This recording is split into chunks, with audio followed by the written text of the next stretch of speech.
పనికి రాదు దేనికి యేసుక్రీస్తు ప్రభువునందే ఉంది నీకు రక్షణ యేసుక్రీస్తు ప్రభువునందే ఉంది నీకు రక్షణ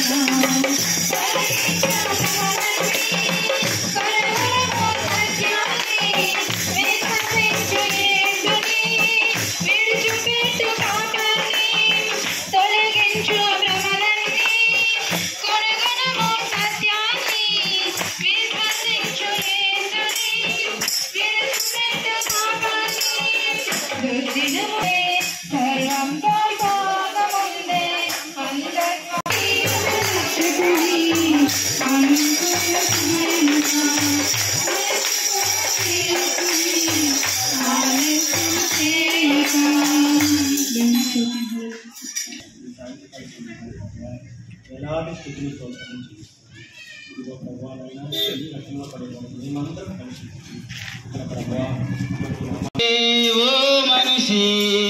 ఓ మనిషి నీవెవరు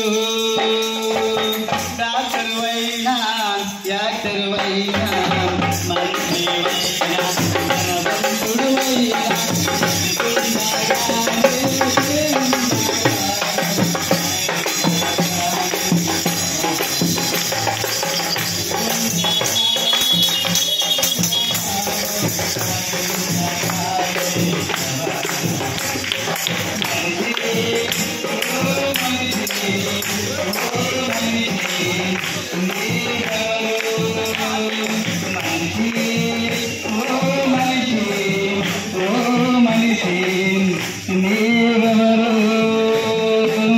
పుట్టింది ఒకని నుండి మరణమొచ్చింది అవకని నుండి మనిషి పుట్టింది ఎలాంటి వాడవైనా నీవంతగనుడవైనా ఎలాంటి వాడవైనా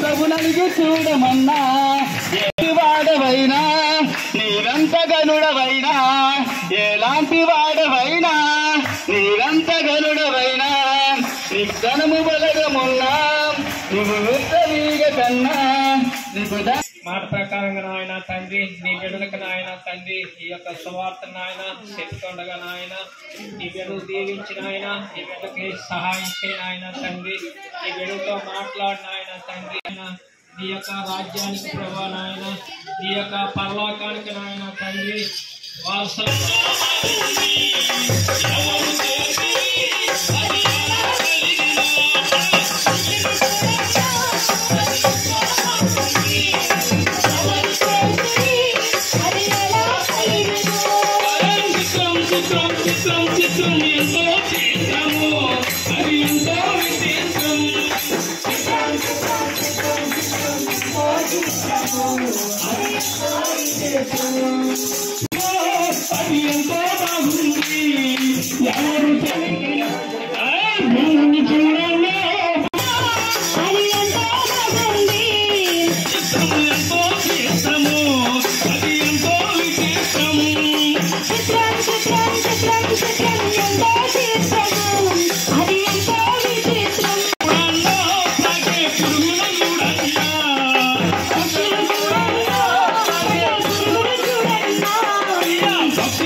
లేదు.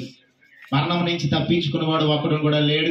లంచం ఇచ్చి మరణం నుంచి తప్పించుకోలేము, డబ్బిచ్చి మరణం నుంచి తప్పించుకోలేము.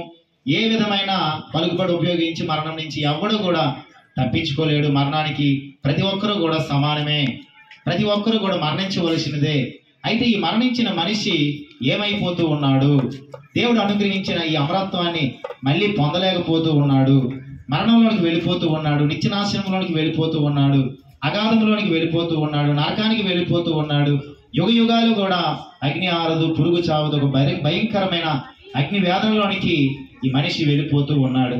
అయితే ఇదంతా చూసిన దేవుడు శరీరాన్ని ధరించుకొని ఈ లోకంలో జన్మించాడు. ఆయన యేసు ప్రభు. హల్లెలూయా, హల్లెలూయా. ఆయన ఈ లోకంలో జన్మించి ఆయన ఏదో పెద్ద సింహాసనం ఆశించలేదు, ఏదో ఉన్నతమైన జీవితం అతను జీవించలేదు, కానీ ప్రయత్నిస్తూ దేవుడికి జీవితాలు గొప్ప అద్భుతములు చేసును గాక.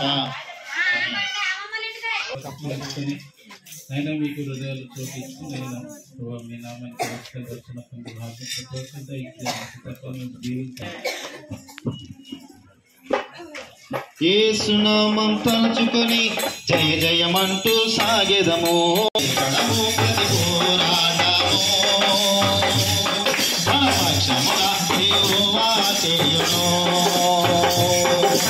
యేసునామం తలుచుకొని జయ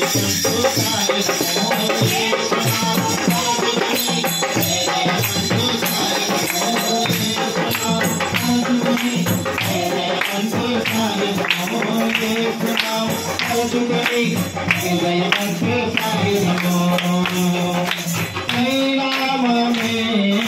మనకు ఆతిగు వీడలే భూమికొచ్చనే కోటమి ఆయన నువ్వందరినీ రక్షించిన దేవుడు నాయన, సృష్టికర్తవు నాయన. అందరూ బట్టి ప్రాంతవాసుల వరకు ప్రార్థిస్తున్నాం అయ్యా. వారి అవసరత ఏదైనా కావచ్చు దేవా, వారి చదువులు, వారి ఉద్యోగాలు, వారి ప్రమోషన్లు నాయన, వారి నాయన కలిగిన ప్రతిదీ కూడా నాయన అయ్యా నా ప్రభు మీరు దీవించి కాపాడండి. ఇంట్లో శాంతి సమాధానం దయచేయండి దేవా. భార్య భర్తల మధ్యన, తండ్రి కూతురు మధ్యన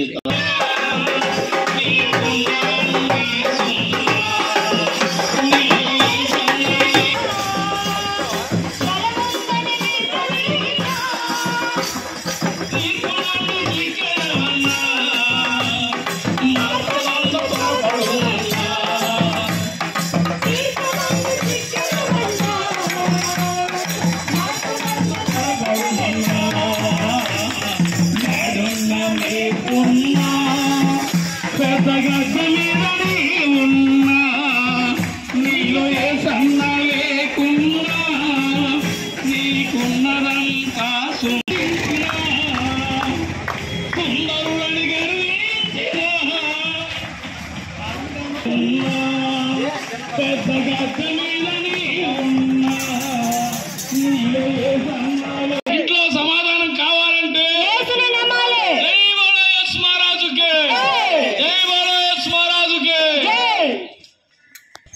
ప్రభువా, నీ ప్రజలు, నీ బిడ్డలు తండ్రి ఏ బిడ్డ నశించిపోకూడదు దేవా. నశించిన దానిని వెదకి రక్షించడానికి మనుషులు కుమారుడై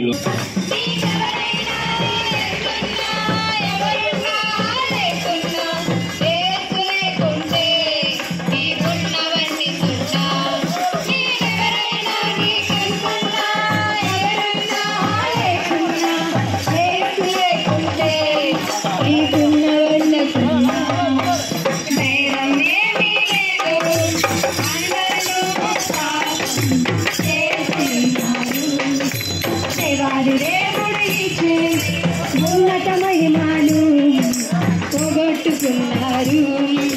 భేదం ఏమీ లేదు, అందరూ పాపం చేసినారు.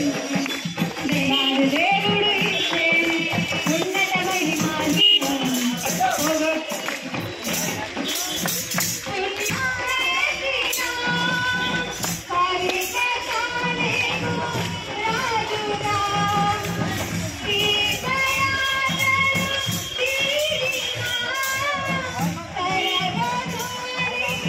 అయిపోతారో తెలియని పరిస్థితి.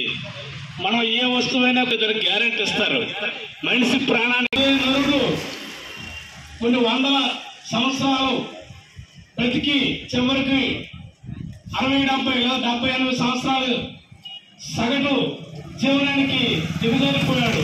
కారణం ఏంటంటే పాపం అనేది దేవుడు మాటకి దేవుడు చెప్పాడు. ఆ మాట వినకుండా మానవుడు ఈ భూమి మీద చెడుతనం విస్తరించిపోవడం చేత దేవుడే మానవుడి యొక్క సగటు ఆయుష్ అనేది తగ్గడానికి దేవుడు ప్రధానంగా చెప్పి ఉన్నాడు. అయితే ప్రజలారా, మీ అందరికీ కూడా మేమందరం కూడా అనుభవించిన, మేమందరం కూడా చూసిన గడిచిన కరోనా సమయంలో రెండవ కరోనా ఎంత అతి భయంకరమైనది మీ అందరికీ తెలుసు. ఎంతో మంది కోటీశ్వరులు, ఎంతో మంది బలవంతులైన ప్రజలు కరోనాకి రాలిపోయారు.